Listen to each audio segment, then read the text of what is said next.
الحمد لله رب العالمين والعاقبة للمتقين والصلاة والسلام على أشرف الأنبياء والمرسلين أما بعد فأعوذ بالله من الشيطان الرجيم بسم الله الرحمن الرحيم إن الذين يؤذون الله ورسوله لعنهم الله في الدنيا والآخرة ولهم عذاب أليم آمنت بالله صدق الله العظيم وصدق رسوله النبي الأمين المتين المعين الكريم ونحن على ذلك لمن الشاهدين والشاكرين والحمد لله رب العالمین۔ آئیے ہم اور آپ انتہائی عقیدت و محبت کے ساتھ نبی اور آل نبی کی مقدس بارگاہ میں درود پاک کی ڈالیاں نچھاور کریں، پڑھیں بآواز بلند اللہم صلی علی سیدنا و حبیبنا و شفیعنا نبینا مولانا محمد صلی اللہ علیہ وسلم علیک یا حبیبی یا سیدی یا رسول اللہ صلی اللہ علیہ وسلم۔ بہت خوبصورت ماحول بن گیا، ایک روحانی بھرا ماحول۔ یقیناً جہاں ایسی پاک ہستیوں کا ذکر ہوتا ہے وہاں اللہ پاک کی رحمتوں کا نزول ہوتا ہے۔ مولانا روم علیہ رحمۃ الرضوان کے جب آخری وقت آیا تو آپ نے اپنے مریدوں سے اشارہ کر کے بتا دیا کہ میرا وقت آخری ہے، تو آپ کے مرید غمگین ہو گئے۔ ظاہر سی بات ہے، مریدوں کے درمیان سے پیر کا پردہ کر جانا ایک المناک واقعہ ہے۔ مرید غمگین ہوئے تو مولانا روم نے جب دیکھا تو آپ نے فرمایا غمگین کیوں ہوتے ہیں؟ کہا حضور آپ کی جدائی کا غم ستا رہا ہے۔ آپ نے فرمایا میرے مریدوں پریشان مت ہو، میرے پردہ کر جانے کے بعد اسی طرح سے تم محفلیں سجا لینا، میرا ذکر کرنا، اگر تمہاری کیفیت بدل جائے تو سمجھ لینا کہ تیرا پیر تیرے درمیان موجود ہے۔ ہم اور آپ ذکر امام حسین کر رہے ہیں، امام حسین کا ذکر سن کر ہماری کیفیت اگر بدل رہی ہے، یہ کوئی بعید بات نہیں کہ سیدنا سرکار امام حسین رضی اللہ تعالیٰ عنہ یہاں پر موجود ہے۔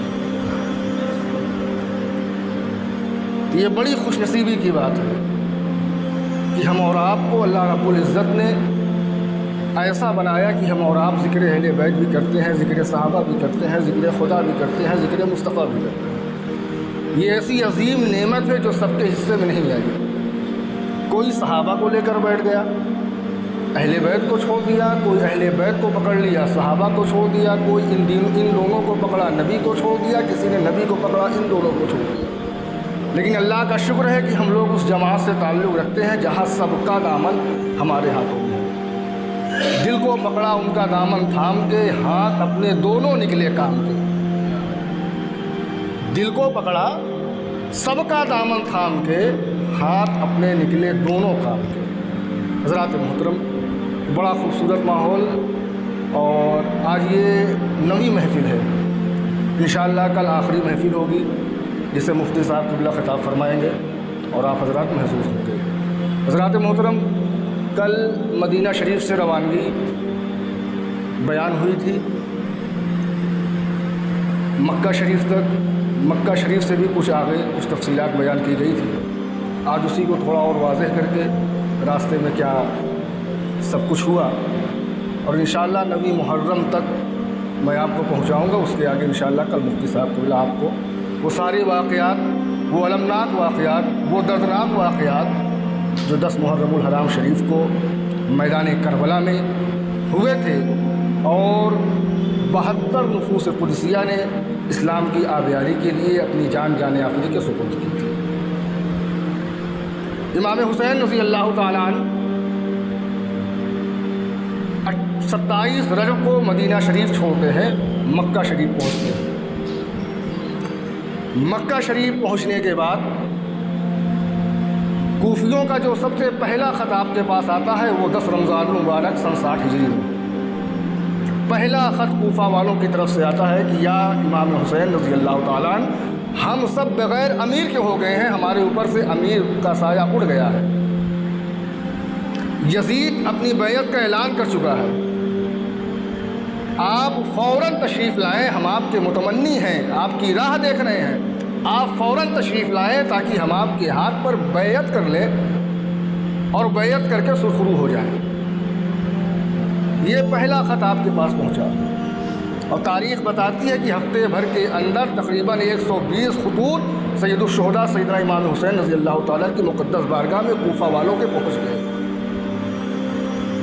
جب اتنے سارے خطوط آ گئے تو آپ نے صحابہ کرام سے مشورہ کیا کہ کرنا کیا چاہیے۔ تو بعض صحابہ کرام نے یہ مشورہ دیا کہ حضور والا آپ کوفہ والوں کو تو جانتے ہی ہیں، ان کی یہ حالت ہے کہ وہ آج وعدہ کرتے ہیں کل مکر جاتے ہیں، ان کا کوئی بھروسہ نہیں، ان کا کوئی اعتبار نہیں، لیکن جو خط میں لکھا ہوا تھا کہ ہم آپ کے متمنی ہیں، آپ آئیں، ہم آپ کے ہاتھ پر بیعت کریں گے، کچھ ایسے جملے تھے جو امام حسین رضی اللہ تعالیٰ عنہ کو اس بات پر مجبور کر رہے تھے کہ نہیں، ہمیں یہاں نہیں رکنا ہے، ہمیں کوفہ تک جانا ہے۔ کیوں؟ اس لیے کہ اگر امام حسین نہ جاتے تو کل کوفہ والوں کو میدان محشر میں یہ کہنے کا موقع مل جاتا کہ الہی ہم نے تو تیرے نبی کے نواسے کو دعوت دی تھی، بلوایا تھا، لیکن تیرا حسین تیرے نبی کا نواسا ہم تک نہیں پہنچا تو ہم کیا کر سکتے؟ ہمارے سامنے کوئی راستہ ہی نہیں تھا کہ ہم یزید کی بیعت نہ قبول کریں۔ یہ ساری باتیں امام حسین رضی اللہ تعالیٰ نے اپنی نگاہ میں رکھتے ہوئے یہ فیصلہ صادر فرما دیا کہ ہم لوگ یہاں سے کوش کر کے کوفہ جائیں گے۔ صحابہ کرام سمجھاتے رہے، لیکن جو آپ جانتے تھے وہ اور لوگ نہیں جانا کرتے تھے۔ جو باتیں آپ کے علم میں تھی وہ سب کے علم میں نہیں تھے، اس لیے کہ آپ حضور پاک کے پروردہ تھے، حضور پاک نے آپ کو پالا تھا، بڑا کیا تھا۔ تو یہ 82 افراد پر یہ مشتمل قافلہ مدینے سے بھی نکلا تھا، اور بعض روایات میں آتا ہے کہ مکہ شریف سے جب آپ نکلے تو 91 افراد پر یہ قافلہ ہو گیا تھا، عورتوں کو ملا کر۔ امام حسین رضی اللہ تعالیٰ مکہ شریف سے نکلے۔ اب یہاں پر کچھ اعتراضات یہ ہوتے ہیں کہ معاذ اللہ صدبار معاذ اللہ امام حسین رضی اللہ تعالیٰ عنہ اگر حق پر تھے تو اور دیگر صحابہ کرام آپ کے ساتھ کیوں نہیں گئے؟ یہ اعتراض رافضی حضرات کیا کرتے ہیں جو صحابہ کے دشمن ہیں۔ ان کو ایک موقع چاہیے، وہ موقع تلاشتے ہیں کہ کوئی ایسی بات مل جائے اہل بیت کی محبت کی آڑ میں کہ ہم صحابہ کی مقدس ذات کو نشانہ بنا سکیں۔ حضرات محترم، اعتراض کرنے والے اعتراض کر دیتے ہیں، حالانکہ امام حسین رضی اللہ تعالیٰ عنہ کا ایک بھی خطبہ تاریخ میں ایسا نہیں ہے، چاہے وہ مدینہ میں ہو چاہے وہ مکہ میں ہو، تاریخ میں ایک بھی خطبہ کوئی نہیں دکھا سکتا کہ امام حسین رضی اللہ تعالیٰ نے اعلان کیا ہو کہ اے لوگوں، میں جنگ کے لیے جا رہا ہوں، تم میرے ہمراہ چلو، میرے ساتھ چلو۔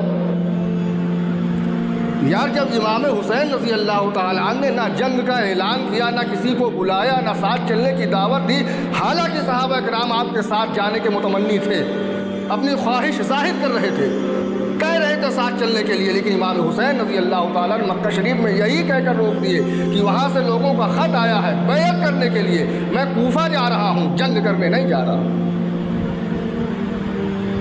جنگ کے لیے نہیں جا رہا ہوں۔ اور اگر یہی اعتراض ہے کہ صحابہ کرام کیوں نہیں گئے، تو یہ اعتراض تو اہل بیت مصطفیٰ پر بھی آتا ہے کہ اہل بیت اطہار کے بعد نفوس قدسیہ بھی امام حسین کے ساتھ نہیں گئے تھے۔ سیدہ زہرا کے شوہر وہ بھی امام حسین کے ساتھ نہیں گئے تھے، مدینہ شریف میں رک گئے تھے، مکہ تک بھی نہیں آئے تھے۔ حضرت زینب رضی اللہ تعالی عنہا کے شوہر حضرت عبداللہ بن طیار رضی اللہ تعالیٰ عنہ وہ بھی نہیں گئے تھے۔ اسی طرح سے اور بھی اہل بیت کے افراد تھے جو نہ مدینے سے حسین اعظم کے ساتھ گئے اور نہ مکہ سے کوئی حسین اعظم کے ساتھ گیا۔ تو اگر یہ اعتراض کوئی صحابہ کرام پر کرتا ہے کہ صحابہ حسین اعظم کے ساتھ کیوں نہیں گئے، تو یہ اعتراض تمہارا پلٹ کر اہل بیت مصطفیٰ کی طرف آ رہا ہے کہ وہ کیوں نہیں گئے تھے۔ تو اس کا جواب صرف ایک ہی ہے کہ امام حسین جنگ کی نیت سے نہ مدینے سے نکلے تھے نہ مکہ شریف سے نکلے تھے۔ اگر مدینے سے امام حسین رضی اللہ تعالیٰ جنگ کی نیت سے نکلے ہوتے تو مدینے سے شام قریب پڑتا ہے، نہ کہ مکہ، اور مکہ سے پھر شام۔ آپ ڈائریکٹ مدینے سے شام جاتے جہاں یزید قبضہ کیے بیٹھا تھا، جو یزید کا دارالحکومت تھا۔ اچھا، آپ نہ مدینے سے مکہ شریف ڈائریکٹ گئے اور نہ مکہ شریف سے سیدھے شام کی طرف گئے، نہ مدینے سے سیدھے شام کی طرف گئے نہ مکہ سے سیدھا شام کی طرف گئے. آپ کا یہ عمل بتا رہا ہے کہ آپ نہ مدینے سے نکلے تو جنگ کے ارادے سے نہیں تھے, مکہ سے جب نکلے تب بھی آپ کا جنگ کا کوئی ارادہ نہیں تھا. آپ کا ارادہ صرف اتنا تھا کہ وہاں والوں کے خطوط آئے ہیں, میں جب وہاں چلا جاؤں گا تو لوگ میری بیعت کر لیں گے اور مصطفیٰ علیہ رحمت صلی اللہ علیہ وسلم کا دین محفوظ ہو جائے گا. یزید اپنا قبضہ نہیں کر پائے گا. لیکن مشیت کو کچھ اور ہی منظور تھا, مشیت کچھ اور ہی چاہتی تھی. حسین اعظم اسی مشیت پر راضی برضا تھے. حسین اعظم رضی اللہ تعالیٰ عنہ مناسک حج شروع ہونے سے کچھ روز پہلے مکہ شریف سے آپ نکلے, اور جو لوگ یہ اعتراض کرتے ہیں کہ صحابہ ساتھ میں نہیں گئے, ان سے آپ ذرا پوچھئے وہ 72 نفوس قدسیہ کیا وہ سب اہل بیت میں سے تھے؟ جتنے بھی افراد شہید ہوئے کربلا میں کیا سب اہل بیت تھے؟ تو آپ کو وہ جواب دیں گے کہ نہیں, اس میں سب اہل بیت نہیں تھے. کتنے اہل بیت تھے اس میں صرف 19 افراد اہل بیت مصطفیٰ بنو ہاشم کے خاندان کے تھے, صرف 19 افراد. اب باقی جتنے بچے وہ کون تھے؟ سوال پیدا ہوتا ہے نا کہ 72 جو شہید ہوئے کربلا کے میدان میں, ان میں سے 19 افراد اہل بیت مصطفیٰ کے تھے, اور باقی جو بچے وہ سب صحابہ کرام ہی تو تھے. اور کون تھا؟ تو امام حسین رضی اللہ تعالیٰ عنہ جب وہاں سے مدینہ شریف سے نکلے, آپ خانوادہ رسول میں سے ہیں. لوگوں کی یہ چاہت ہوا کرتی تھی کہ حسین اعظم کوئی کام کر رہے ہو تو ان کے کام کرنے سے پہلے میں وہ کام کر لوں. تو آپ کے سفر میں آپ کی چاہت کی بنیاد پر, آپ کی خدمت کرنے کی بنیاد پر, آپ کے جانوروں کو چارہ ڈالنے کے لیے, آپ کی خدمت کرنے کے لیے وہ سارے افراد آپ کے ہمراہ ہو لیے. 82 افراد پر مشتمل یہ جماعت مدینہ شریف سے نکلی تھی. مکہ شریف سے ایک روایت بتاتی ہے کہ یہ جماعت 91 افراد پر مشتمل ہو گئی تھی. آپ باہر نکلے, مکہ شریف سے باہر نکلے, ارادہ تھا کوفہ جانے کا. مکہ شریف میں ہی جب آپ تھے, خطوط آ رہے تھے, خطوط آ گئے سب, تو آپ نے حضرت مسلم بن عقیل رضی اللہ تعالیٰ عنہ کو وہاں کے حالات سے آگاہی کے لیے آپ نے سب سے پہلے مسلم بن عقیل رضی اللہ تعالیٰ عنہ کو وہاں پر بھیجا کہ جاؤ وہاں پر صحیح حالات سے مجھے آگاہ کرنا. آپ وہاں تشریف لے گئے. جب آپ کوفہ پہنچے, کوفہ پہنچنے کے بعد امام حسین رضی اللہ تعالیٰ عنہ نے مسلم بن عقیل رضی اللہ تعالیٰ عنہ کو بھیجنے سے پہلے ایک خط بھیج دیا تھا کوفہ والوں کی طرف کہ میں اپنی طرف سے مسلم بن عقیل کو تمہاری جانب بھیج رہا ہوں اور تم ان کے ہاتھ پر میرے نام پر بیعت کر لو. تو لہٰذا امام مسلم رضی اللہ تعالیٰ عنہ کے پہنچنے سے پہلے وہ خط وہاں پہنچ گیا تھا. سب مسلم بن عقیل رضی اللہ تعالیٰ عنہ کے منتظر تھے. آپ جیسے ہی کوفہ پہنچے, آپ کا شاندار استقبال ہوا. کوفے میں رہنے والے شیعان علی کہلاتے ہیں. شیعان علی مطلب علی کو چاہنے والے, آج کے شیعہ کی طرح نہیں. وہ شیعان علی جو تھے مولا علی کو بھی چاہتے تھے, اہل بیت کو بھی چاہتے تھے, صحابہ سے بھی محبت کرتے تھے. آپ جب وہاں پر پہنچے تو آپ کا پرزور استقبال ہوا, بہترین طریقے سے استقبال ہوا, مبارکباد کی صدائیں آئی, اور آپ وہاں پر اپنے ایک چاہنے والے کے گھر تشریف فرما ہوئے, وہاں پر قیام فرمایا. اور اس کے بعد جب لوگوں کو پتہ چلا کہ امام حسین رضی اللہ تعالیٰ عنہ نے اپنی طرف سے کسی کو بھیجا ہے, تو جوق در جوق علی کے چاہنے والے حضرت مسلم بن عقیل رضی اللہ تعالیٰ عنہ کے دست حق پرست پر بیعت کرنا شروع کر دیا. تاریخ بتاتی ہے کہ ایک ہفتے کے اندر 12,000 کوفیوں نے آپ کے ہاتھ پر بیعت کر لیا. جب یہ معاملہ آپ نے دیکھا, ماحول سازگار دیکھا, جب سب کچھ دیکھا ٹھیک چل رہا ہے, تو آپ نے فوراً خط لکھ کر قاصد کے ہاتھ بھیج دیا, یا امام حسین رضی اللہ تعالیٰ عنہ آپ فوراً کوفہ تشریف لے آئے, یہاں کے ماحول بڑے سازگار ہیں, بڑے اچھے ماحول ہے, آپ فوراً تشریف لے آئے. اب آپ یہ خط بھیجے, اس کے بعد 2-3 دن کا عرصہ اور گزرا. آپ کے مریدوں کی تعداد, جو لوگ آپ پر بیعت کر رہے تھے آپ سے, ان کی تعداد تاریخ بتاتی ہے 40,000 یا 50,000. 40,000 یا 50,000 آپ کے چاہنے والے امام حسین رضی اللہ تعالیٰ عنہ کے نام پر آپ کے دست حق پرست پر بیعت کر لیے. 40 یا 50,000. اب یہ خبر کسی نے جاسوسی کر کے یزید تک پہنچا دی کہ کوفے کی حالت بڑی نازک ہو گئی ہے. گورنر نعمان بن بشیر ہیں جو اہل بیت کے چاہنے والے ہیں, یہ ان کے کام میں کوئی خلل پیدا نہیں کر رہے ہیں. مسلم بن عقیل جیسا چاہ رہے ہیں یہ کھلی چھوٹ دے رکھا ہے. نہ یہ تو یزید کی بیعت کے لیے کسی سے کہہ رہے ہیں، نہ مسلم بن عقیل کو روک رہے ہیں اس کام سے۔ لہٰذا تم جتنا جلدی سے جلدی ہو سکے کسی ایسے حاکم کو مقرر کرو جو ان تمام تر فتنوں کا سد باب کر سکے، معاذ اللہ۔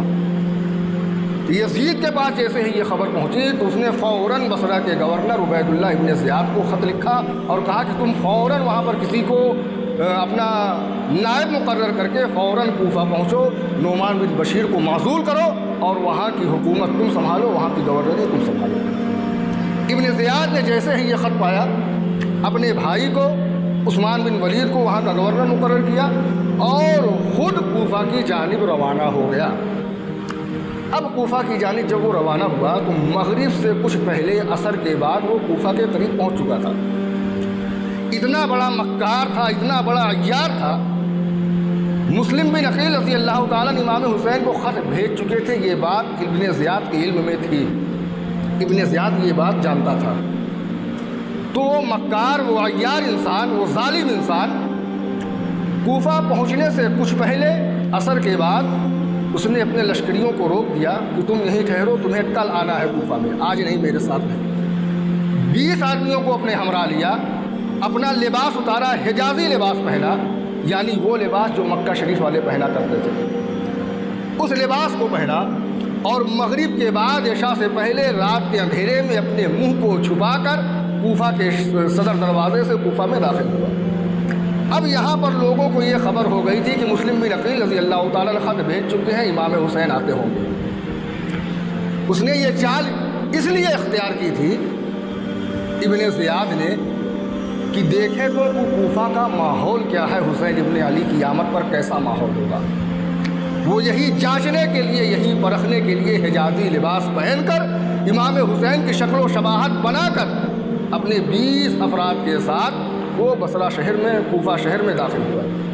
اب وہاں کے لوگوں نے جب دیکھا تو اہلاً و سہلاً مرحبا کے نعرے لگانے لگے، سوچا امام حسین رضی اللہ تعالیٰ عنہ آ گئے۔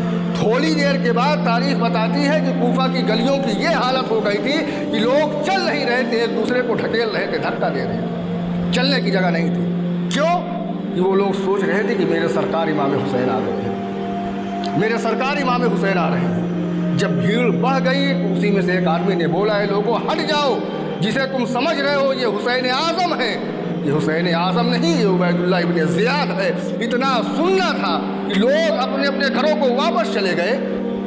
اس کے ساتھ گورنر ہاؤس میں صرف 20 آدمی اس کے ساتھ داخل ہوئے، اتنی نفرت کرتے تھے لوگوں۔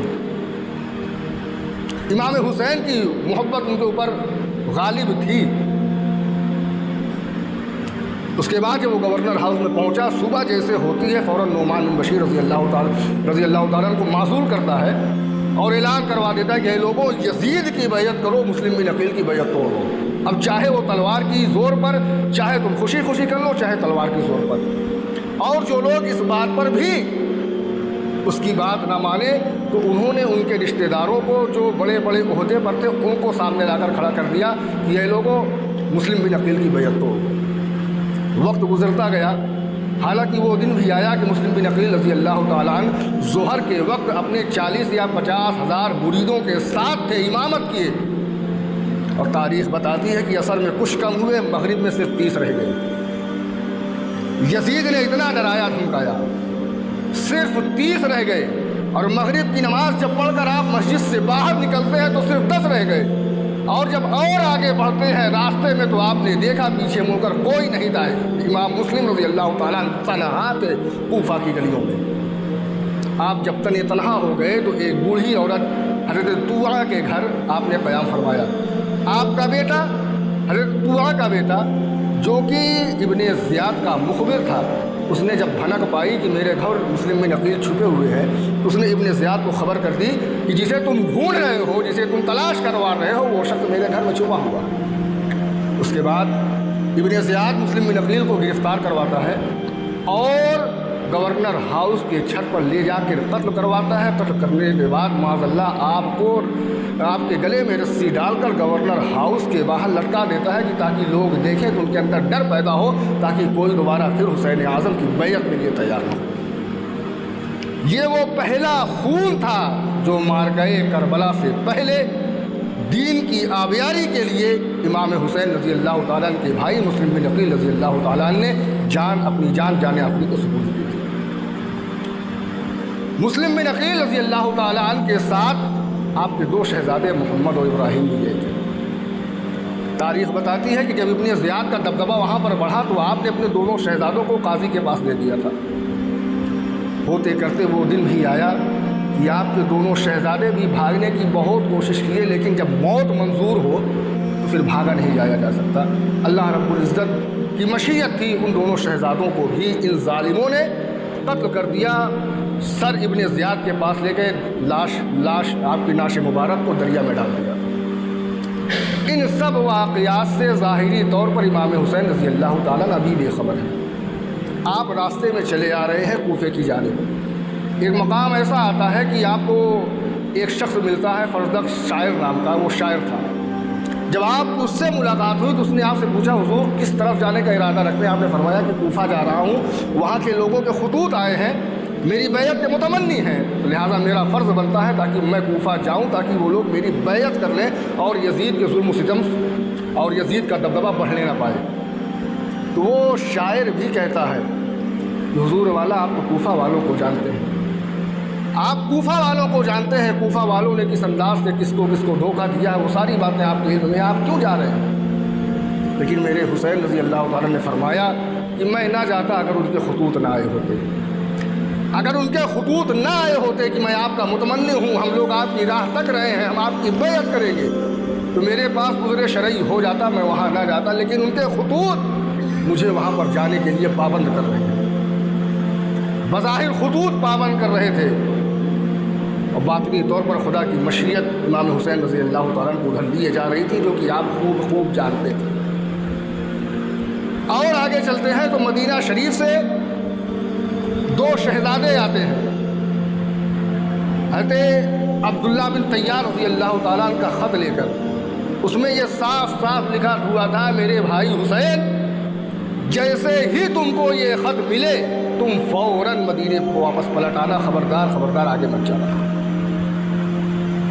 کیونکہ میں جانتا ہوں تم جہاں جا رہے ہو وہاں اہل بیت کی بھی جان کا خطرہ ہے، تمہاری جان کا بھی خطرہ ہے، تم ہی محمد صلی اللہ علیہ وسلم کے ایک ایسے چراغ ہو جس کی روشنی سے عالم اسلام روشن ہے، اگر تم بجھ گئے تو پھر اسلام کا کیا ہوگا، لہذا تم واپس پلٹ آؤ۔ امام حسین رضی اللہ تعالیٰ عنہ سے اصرار کیا گیا، لوگوں نے بھی کہا کہ واپس پلٹ چلیں۔ آپ نے فرمایا کہ دیکھو مجھے مصطفیٰ جان رحمت صلی اللہ علیہ وسلم نے خواب میں آ کر کچھ باتیں بتائی ہیں۔ لوگوں نے اصرار کیا کہ وہ باتیں آپ بتا دیجئے۔ آپ نے فرمایا میں مرتے دم تک وہ باتیں نہیں بتا سکتا، اور نہ ہی جیسا نانا نے کہا ہے اس سے ایک قدم میں پیچھے ہٹ سکتا ہوں، لہذا سب لوگ خاموش ہو جاؤ، مجھے اپنی منزل کی طرف جانے دو۔ تاریخ بتاتی ہے کہ امام حسین رضی اللہ تعالیٰ وہاں سے بھی آگے بڑھے۔ راستے میں یزید کے لشکریوں نے وقتاً فوقتاً آپ کے اوپر اٹیک کیا، آپ کا راستہ روکا، لیکن آپ اپنی منزل کی طرف بڑھتے رہے، آخر میں ایک منزل وہ آئی جہاں حر بن یزید ریاحی نے آپ کا راستہ روکا۔ آپ نے وہاں پر اپنا پہلا خطبہ دیا، اپنے آپ کو پہچانوایا کہ لوگوں اگر تم مجھے بھول گئے ہو تو پہچانو، میں بنت رسول، میں حسین اعظم ہوں، رسول اللہ کا نواسہ ہوں، مجھے پہچانو۔ آج اس روئے زمین پر اس وقت میرے جیسا پرہیزگار، میرے جیسا متقی، میرے جیسا مصطفیٰ جان رحمت کا قریبی کوئی اور نہیں ملے گا۔ اس روئے زمین پر اگر کوئی حضور کا نواسہ ہے تو وہ میں طلحہ موجود ہوں، میرا راستہ مت روکو۔ لیکن حر بن ریاحی جسے ابن زیاد نے بھیجا تھا آپ کا راستہ روکنے کے لیے، تو وہ تو حکم کے پابند تھے، انہوں نے راستہ روکے رکھا۔ ظہر کی نماز حر بن ریاحی نے امام حسین کے پیچھے پڑھی، عصر کی نماز حر بن یزید ریاحی نے امام حسین کے پیچھے پڑھی۔ عصر کے بعد جب آپ پھر چلنا چاہے تو انہوں نے پھر آپ کا راستہ روکا، پھر آپ نے فرمایا تم چاہتے کیا ہو؟ انہوں نے کہا میری چاہت یہی ہے کہ ابن زیاد نے حکم دیا ہے کہ میں آپ کو ابن زیاد کے پاس بھیج دوں۔ آپ اور آگے بڑھے حر بن ریاحی کو ہٹا کر۔ حر بن ریاحی جو بعد میں کربلا کے میدان میں امام حسین رضی اللہ تعالیٰ کی طرف آئے اور امام حسین رضی اللہ تعالیٰ کی طرف سے لڑتے ہوئے آپ کے قدموں میں شہادت کا جام پیا، وہ حر بن ریاحی محب اہل بیت تھے، لیکن یزید لعین کے حکم کے پابند تھے۔ اس وقت ظالم تھا، جابر تھا، کچھ بھی کر سکتا تھا، جان بچانے کے لیے آدمی کچھ نہ کچھ کرتا ہے. وہ بھی مجبور تھے. نہ امام حسین پر کوئی ظلم کیا, صرف وہ یزید کے حکم کی پابندی کی ہے کہ آپ کہیں رکے رہیں, میں آپ کو کوئی پریشانی نہیں ہونے دوں. بہرحال آپ آگے بڑھے. وہ مقام آیا جسے نینوا کہتے ہیں. امام حسین رضی اللہ تعالیٰ نے لوگوں سے پوچھا یہ کون سی جگہ ہے؟ لوگوں نے بتایا یہ نینوا ہے. کہا اور کچھ اسے کہتے ہیں؟ کہا کربلا کہتے ہیں. کہا بس یہیں پر ہمارا خیمہ لگے گا. خیمہ لگ گیا وہاں پر جہاں خیمہ لگنا تھا, خیمہ لگ گیا. جہاں جانوروں کو باندھنا تھا, جانور باندھ دیے گئے. امام حسین رضی اللہ تعالیٰ وہاں تشریف فرما ہوئے 2 یا 3 محرم الحرام شریف کو, 2 محرم الحرام شریف کو سن 61. اس کے بعد 3 محرم الحرام شریف کو ابن سعد اپنے لشکریوں کو لے کر کربلا کے میدان میں خیمہ لگا دیتا ہے. کیوں؟ تاکہ امام حسین رضی اللہ تعالیٰ کہیں ادھر ادھر جانے نہ پائے. امام حسین رضی اللہ تعالیٰ سے آپ سے ملاقات ہوتی ہے. آپ نے فرمایا کیا چاہتے ہو؟ اس نے کہا کہ یزید کی بیعت کر لیں, معاملہ رفع دفع ہو جائے گا. امام حسین رضی اللہ تعالیٰ نے کہا یزید کی بیعت ہی کرنی ہوتی تو میں مدینے میں کر لیا ہوتا, اتنی دور کی صحبت نہ برداشت کرتا. لہذا بیعت تو میں کر نہیں سکتا, اس کے علاوہ کوئی راستہ ہو تو بتاؤ. ابن سعد نے ابن زیاد کو لکھا. ابن زیاد نے یزید کو لکھا کہ کیا کیا جائے. تو یزید نے کہا کہ ہر حال پر ان سے بیعت ہی لینی ہے, انہیں جانے نہیں دینا ہے جب تک کہ وہ میری بیعت قبول نہ فرما دیں. امام حسین رضی اللہ تعالیٰ نے فرمایا کہ اگر تم لوگ میرے ساتھ ظلم و زیادتی کا ارادہ رکھتے ہو تو کس لیے رکھتے ہو؟ میں نے تمہارا کیا بگاڑا ہے؟ میں نے تمہارا کوئی جانی نقصان نہیں کیا ہے, میں نے تمہارا کچھ نہیں کیا ہے. لہذا یا تو ایک کام کرو, میری 3 شرطیں قبول فرما لو, یا تو میری بات یزید سے ڈائریکٹ کراؤ, بیچ میں کوئی نہ ہو. یا تو میری بات ڈائریکٹ یزید سے کراؤ جو خلیفہ بنا پھرتا ہے, اس سے بات کراؤ, میں بات کر لوں گا اس سے. یا تو تم مجھے کسی سرحدی علاقے میں چھوڑ دو, میں وہاں اپنی زندگی گزار لوں گا. اور یا تو تم مجھے مدینہ شریف واپس جانے کی اجازت دے دو. یہ 3 شرطیں امام حسین رضی اللہ تعالیٰ نے رکھی تھی. اس میں بیعت کا کہیں کوئی ذکر نہیں ہے کہ میں بھی یزید کی بیعت کر لوں گا. حالانکہ لکھنے والے کذاب لوگ لکھتے ہیں کہ امام حسین نے یہ بھی شرط لکھی تھی کہ میں یزید کی بیعت کر لوں گا. معاذ اللہ, 100 بار معاذ اللہ. یہی کرنا ہوتا تو یہ سب کیوں ہوا ہوتا؟ تو امام حسین رضی اللہ تعالیٰ کی یہ 3 شرط نہیں مانی گئی. ہوا یہ کہ اعلان کر دیا گیا, ابن زیاد کی طرف سے اعلان آیا کہ اب جو لوگ یہاں پر ٹھہر گئے ہیں کربلا میں, آل محمد, اہل بیت محمد صلی اللہ علیہ وسلم, اب ان کے اوپر ظلم شروع کر دیا جائے تاکہ وہ اس ظلم کی بنیاد پر, اس ظلم سے عاجز آ کر یزید کی بیعت کر لیں, یزید کی بیعت کر لیں. لہذا 7 تاریخ کو ابن زیاد کے حکم کی بنیاد پر نہر فرات سے اہل بیت مصطفیٰ رضی اللہ تعالی عنہما کے لیے پانی کو بند کر دیا گیا. یہ 7 تاریخ تھی. 8 گزری, 9 گزری, 8 گزری تاریخ, 9 کی تاریخ گزر گئی, 10ویں کی شب آ گئی جسے شام غریبہ لوگ کہتے ہیں. وہ رات آ گئی جس کی صبح خون سے بھری ہوئی تھی. وہ رات آ گئی جس کی صبح علی اصغر کو قربان ہونا تھا. وہ رات آ گئی جس کی صبح علی اکبر کو قربان ہونا تھا, حضرت قاسم کو قربان ہونا تھا, اور محمد کو قربان ہونا تھا. اب جب وہ رات آ گئی, 9ویں کی رات آ گئی, ابن سعد آتا اور کہتا ہے کہ اے رسول کے نواسے, یزید کی بات مان لیجئے ورنہ جنگ کے لیے تیار ہو جائیے. امام حسین رضی اللہ تعالیٰ فرماتے ہیں ظالم, یزید کی بیعت تو کرنی نہیں ہے, یہ بات تو طے ہے, اور تیرا جنگ کرنے کا من ہے تو رات بھر کی مہلت دے دے, صبح جو ہوگا دیکھا جائے گا.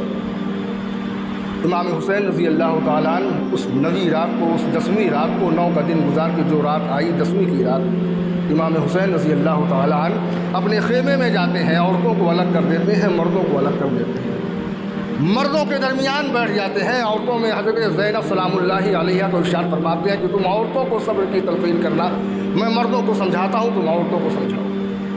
امام حسین رضی اللہ تعالیٰ عنہ جب 9 کی تاریخ میں 10ویں رات میں اپنے اصحاب کے ساتھ جب بیٹھتے ہیں تو آپ رضی اللہ تعالیٰ نے ارشاد فرمایا کہ دیکھو یزید کا جو کچھ معاملہ ہے میرے ساتھ ہے, یزید کو جو کچھ کرنا ہے مجھے کرنا ہے, یزید میری بیعت کا متمنی ہے, یزید چاہتا ہے کہ میں بیعت کر لوں, تمہارے ساتھ اس کا کوئی جھگڑا نہیں ہے.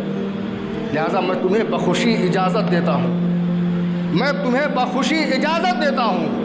تم میں سے تم لوگ میری خدمت کے لیے آئے تھے, میرے جانوروں کی خدمت کے لیے آئے تھے, اہل بیت اطہار کی خدمت کے لیے آئے تھے، جنگ کرنے کے لیے تو آئے نہیں تھے۔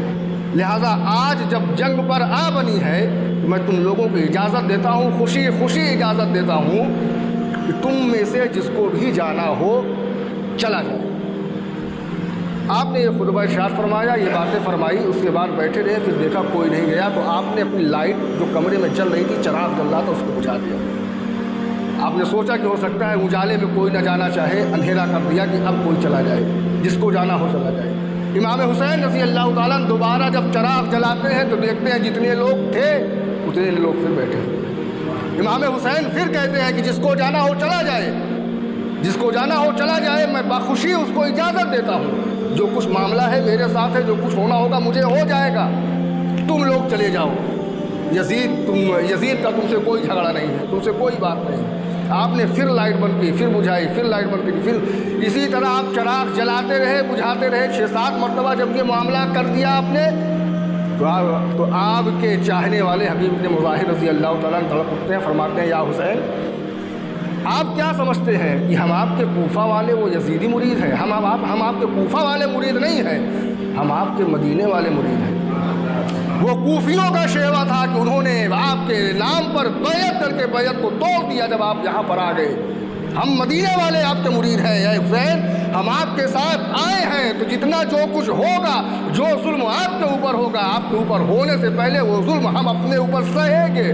جب تک ہم رہیں گے تب تک آپ کے اوپر کوئی آنچ نہیں آنے دیں گے۔ یا حسین اعظم رضی اللہ تعالیٰ نے آپ یہ چیز چھوڑ دیجئے کہ ہم میں سے کوئی یہاں سے چلا جائے گا۔ آپ یہ چیز اپنے دماغ سے نکال دیجئے کہ آپ کے جو ساتھی ہیں وہ آپ کو چھوڑ کر چلے جائیں گے۔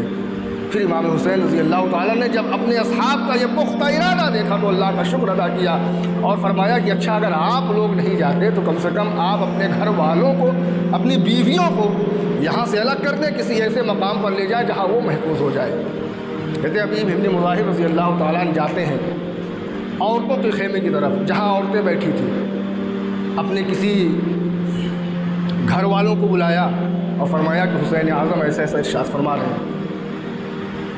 تو قربان جائیے، یہاں پر تو مرد بول رہے تھے، لیکن وہاں پر عورتوں نے جو جملہ بولا وہ یہ بولا کہ اے حبیب ابن مظاہر آپ جا کر شہزادوں کی حفاظت کیجئے، ہم عورتیں شہزادیوں کی حفاظت پر مامور رہیں گے، ہم عورتیں شہزادیوں کی حفاظت پر مامور رہیں گے۔ جتنے مرد ہیں وہ رسول اللہ کے شہزادوں کی حفاظت کریں گے، جتنی عورتیں ہیں وہ ساری عورتیں حسین اعظم کی شہزادیوں کی، مصطفیٰ جان رحمت کی شہزادیوں کی حفاظت پر مامور رہیں گے۔ لہٰذا ایسا نہ سوچا جائے کہ ہم لوگ ساتھ میں آئے ہیں، مشکل کے وقت میں ہم آپ کا ساتھ چھوڑ کر چلے جائیں گے، ایسا ہو نہیں سکتا۔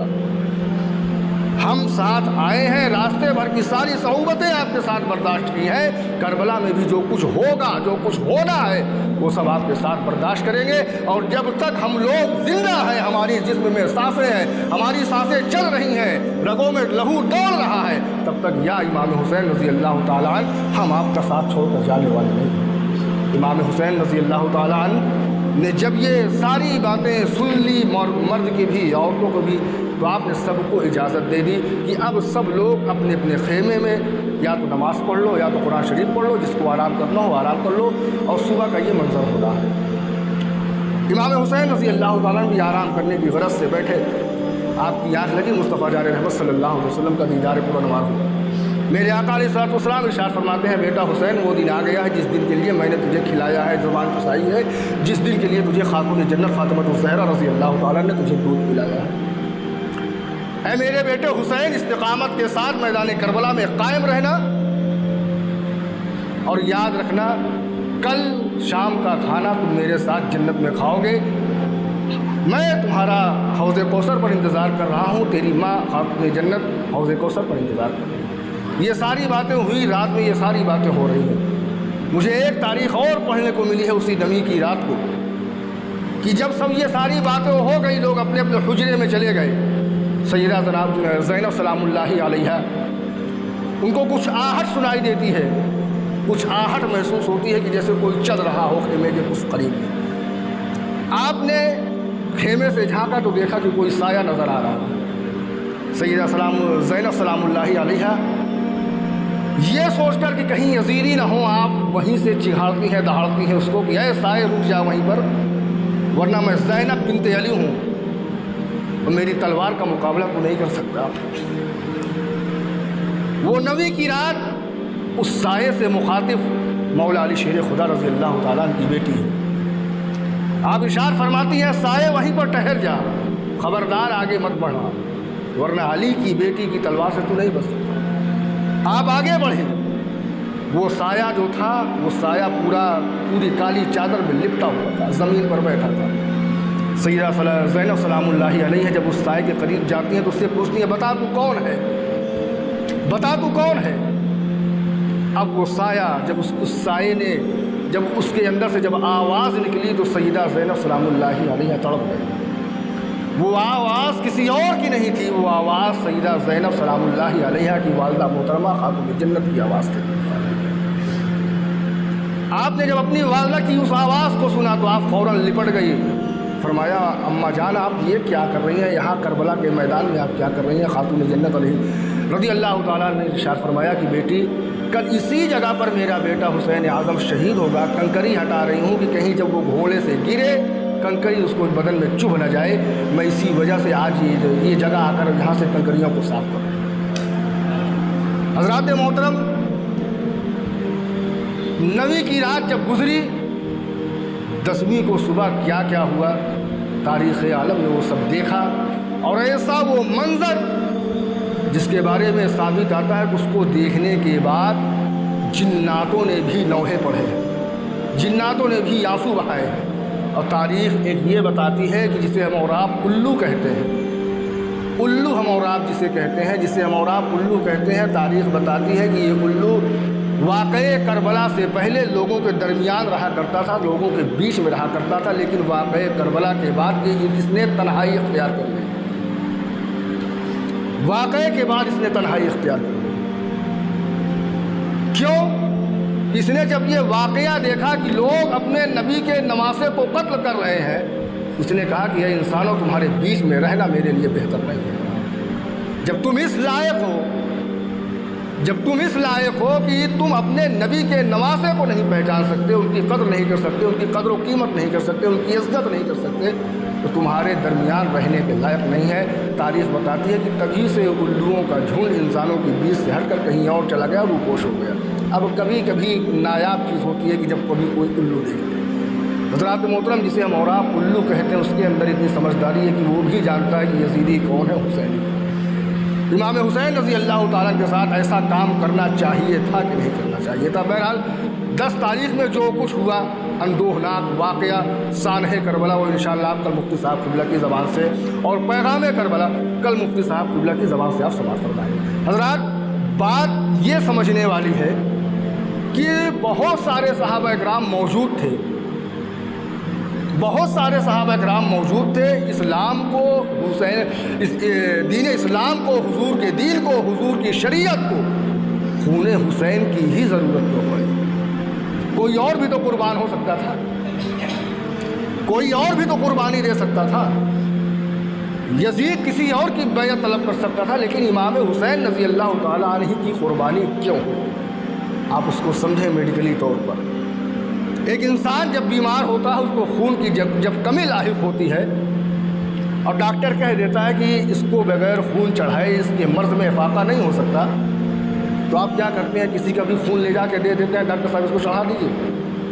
ایسا نہیں ہوتا نا، ڈاکٹر اس مریض کا خون نکال کے چیک کرتا ہے، گھر والوں کو بتاتا ہے کہ اس کا خون او پازیٹیو ہے، او نگیٹو ہے، اے پازیٹیو ہے، اے نگیٹو ہے، کیا ہے اس کا بلڈ گروپ بتاتا ہے۔ اس کے بعد گھر والوں کو کہتا ہے کہ اگر آپ میں سے کسی کا گروپ اس کے خون سے ملتا ہو تو آپ خون دے دیجئے، خون چڑھ جائے گا، اس کی زندگی میں افاقہ ہو جائے گا، اس کو آرام مل جائے گا۔ ماں آتی ہے، ماں کا خون نہیں ملتا تو بیٹے کے جسم میں نہیں ڈالا جاتا۔ باپ کا خون اگر بیٹے کے خون سے میچ نہیں کر رہا ہے تو باپ کا خون بیٹے کے جسم میں نہیں ڈالا جاتا۔ ایک غیر انسان آئے، اگر اس کا خون اس لڑکے سے، اس انسان سے، اس مریض سے میچ کر رہا تو اس کا خون اس کے جسم میں ڈالا جائے گا۔ حضرات محترم، بس یہیں سے سمجھ لیجئے کہ اگر خون کسی دوسرے گروپ کا کسی دوسرے گروپ میں چلا جائے تو بجائے زندگی دینے کے موت کا باعث بنتا ہے۔ حسین اعظم کا خون شریعت نے اس لیے مانگا تھا کہ حسین اعظم کے خون میں صاحب شریعت کا خون موجود تھا. یہی وجہ تھی کہ امام حسین رضی اللہ تعالیٰ عنہ کو مشیت الہی نے دین اسلام کی پروری کے لیے، دین اسلام کی آبیاری کے لیے، دین اسلام کو بچانے کے لیے خون حسین کو چنا کہ اس میں صاحب شریعت کا خون تھا، کسی اور خون کی ضرورت نہیں تھی. حسین اعظم کا خون جب ملا اس شریعت کو، کہ یہ جو مرجھا چکی تھی یزید کے ظلم کی بنیاد پر، یزید کے حدود اللہ توڑنے کی بنیاد پر، یزید کی شریعت کو توڑنے کی بنیاد پر، امام حسین رضی اللہ تعالیٰ عنہ کا جب خون مبارک اس پاک دین کو ملا، یہ جو مرجھا گیا تھا پھر سے دوبارہ ہوا.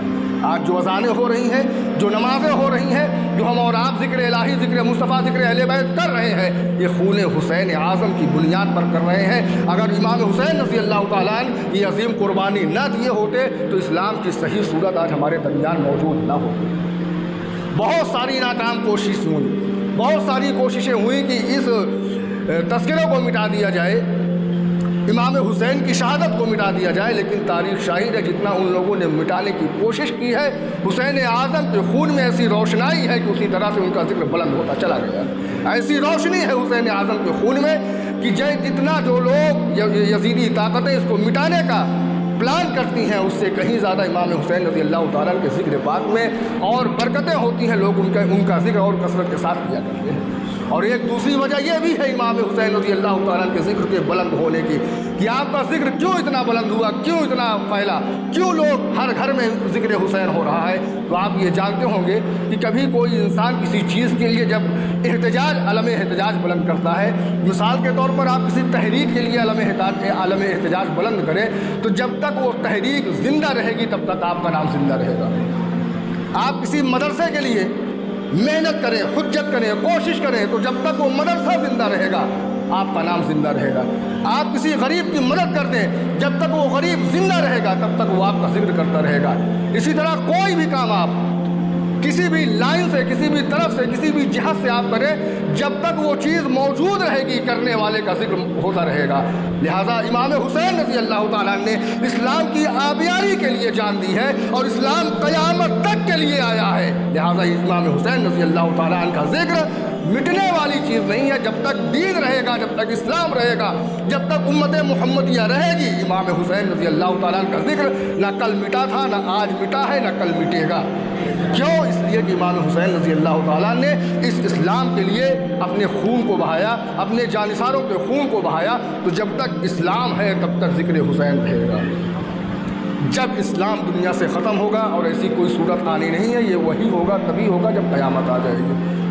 اس کے پہلے نہ اسلام ختم ہوگا، نہ ذکر امام حسین رضی اللہ تعالیٰ عنہ ختم ہوگا. لہٰذا جو لوگ اس فراق میں ہیں کہ ذکر حسین کو ختم کر دیا جائے، وہ اپنی زندگی تو ختم کر سکتے ہیں، اپنا خاندان تو ختم کر سکتے ہیں، اپنی نسل منقطع کر سکتے ہیں، ختم کر سکتے ہیں، لیکن ذکر امام حسین رضی اللہ تعالیٰ عنہ نہ کل ختم ہوا تھا، نہ آج ختم ہوگا، نہ انشاءاللہ کبھی صبح قیامت تک ذکر امام حسین ختم ہوگا. شاعر کہتا ہے کہ دور حیات آئے گا قاتل قضا کے بعد، ہے ابتدا ہماری تیری انتہا کے بعد، قتل حسین نسل میں مرگ یزید ہے. اسلام زندہ ہوتا ہے ہر کربلا کے بعد، حیات ابدی ہے مقام شبیری، بدلتے رہتے ہیں انداز کوفی و شامی. حیات ابدی ہے مقام شبیری، بدلتے رہتے ہیں انداز کوفی و شامی. اللہ رب العزت ہمیں اور آپ کو عمل کی توفیق عطا فرمائے. وآخر دعوانا الحمدللہ رب العالمین.